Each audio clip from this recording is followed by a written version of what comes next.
So in an effort to have you help us with the CFC donations to heal from the impact of the boarding schools, we want to tell you a very short story about these boarding schools. A long time ago, before the comings of the Lightskins, where we got our way of life from was from our Mother Earth. And what we found that there was a world you could see and a world you could not see.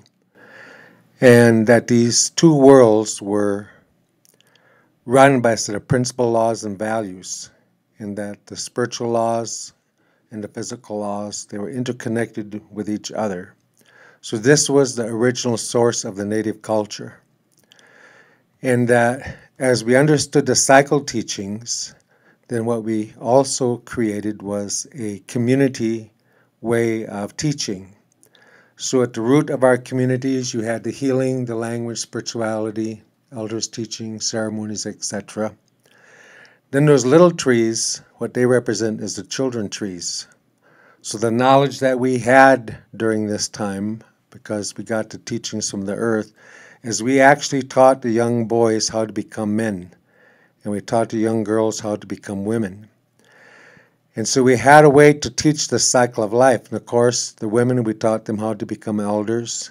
The men, we taught them how to become elders. Then our elders played a very significant role in our communities. And so when there was any question about the teachings, about these laws, then it was the elders that we went to because they were the most knowledgeable because of their age, because of their experience. And so we always went to them, and they made sure this knowledge was available to everyone. So this was the original community that we had. During these days, we did not have problems with alcoholism. We didn't have problems with sexual abuse or with violence, domestic violence. We had a way of showing how to teach the cycle of life and how our camps or our villages lived in harmony. Then something happened to us. There's something that happened to us. It took us from this community. And so today, this is how the community looks that we work in today at White Bison.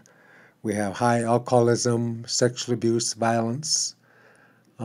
We have relationship issues, codependency issues. How is it we went from what was originally to being in harmony to this community? Well, what a lot of people don't know is in about 1879, the government funded a boarding school at Carlisle Indian School, it was called, in Pennsylvania. And what they did in this school is they set a strategy to assimilate the native children into the dominant culture. So the government funded the building of over 500 schools across the United States. And what happened at these schools today is something that we call historical trauma. What is historical trauma? Historical trauma is a combination of immense losses and traumatic events that are perpetrated upon an entire culture. In other words, the government-funded program, it was designed was to take away the culture, not keep it, take away the language, the land, take away the people due to disease and war, take away a way of life, religion, and to destroy the family structure. This program was actually funded by the United States government. So this is what we mean by the boarding school.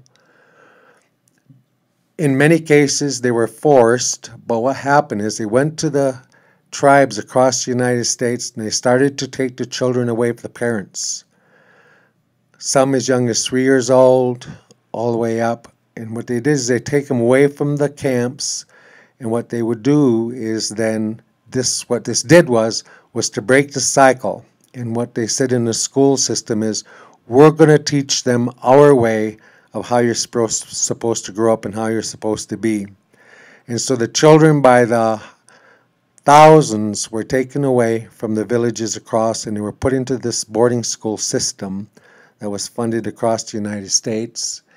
And so what happened in these schools then was is these little children, instead of being taught the spirituality, the language, culture, what happened is they would not allow any healing. They were not allowed to learn the native spirituality, no ceremonies, They were punished if they spoke the language, no cultural values, and they took away the elders' teachings. And in their place in these schools, what happened, this is where the kids experienced severe beatings. They were punished if they spoke their language. There was no teachings.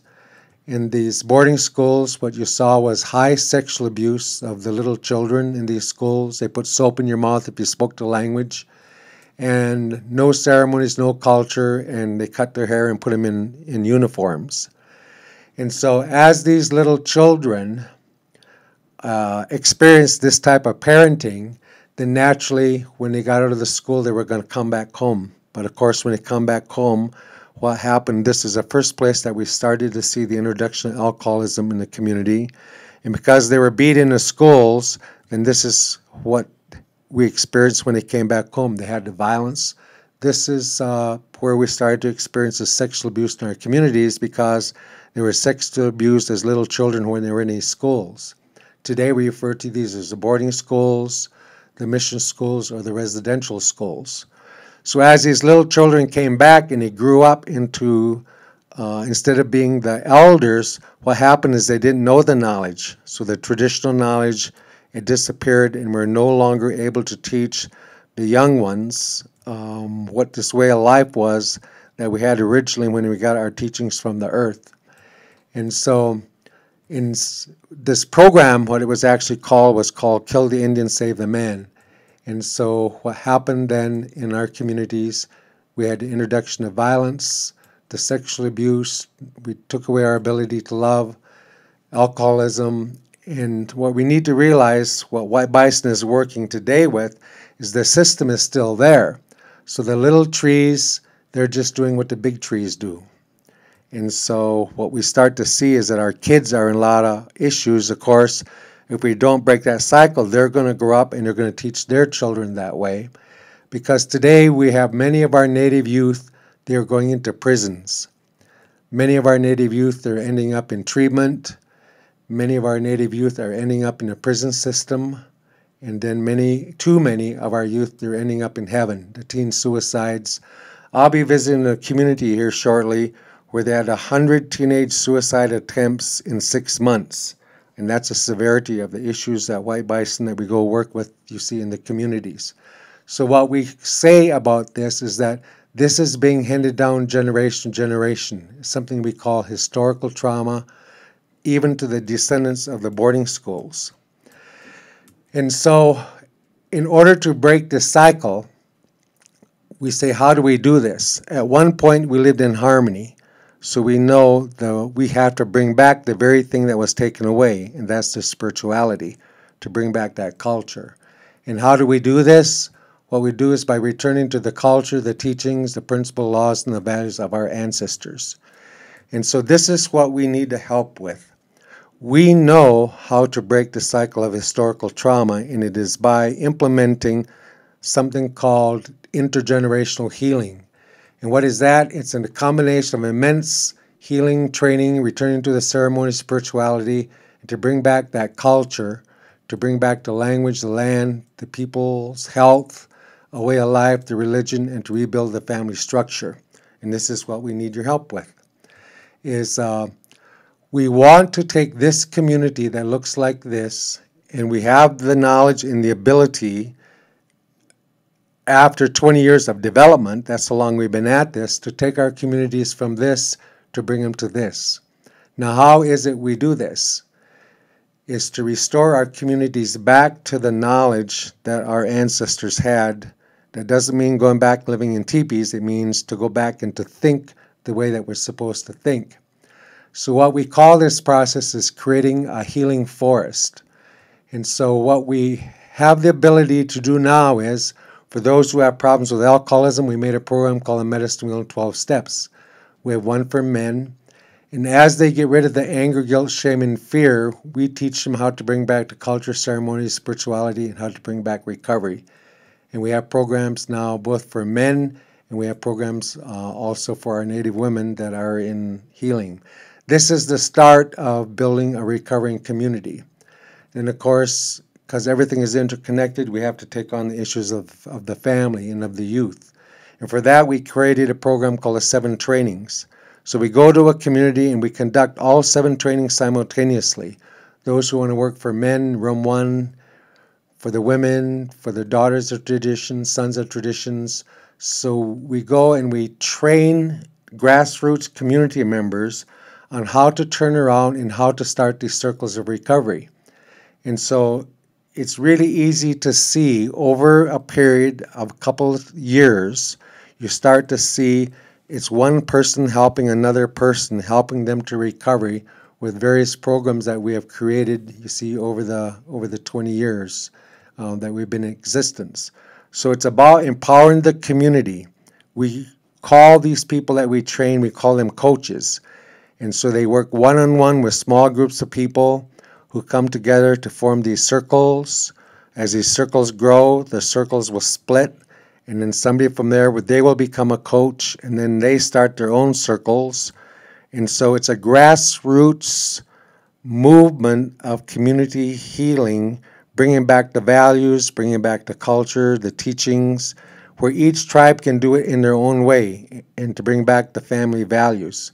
So as we work on these communities, our goal is to work towards restoring these communities back to the old way, back where we can again teach our children, to teach our girls, to teach our boys on how they're supposed to be. That we have the knowledge and we have the ability to bring this back, even though it's this year, 2010, we have the ability to do that. Of course, everyone knows it takes some funding to do this. Many of our tribes are at the poverty level. They're very, very poor. The demand for us to do this across the United States is very, very great. So we just hope that this understanding of the boarding school, that it will awaken something in your heart and that you will feel moved. We don't care how small the donation, how big the donation is.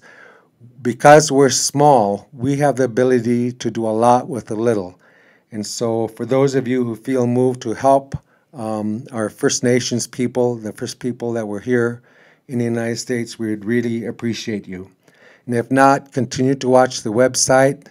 We are updating it constantly, and there's a lot of very positive healing going on in our communities. So we thank you for your support.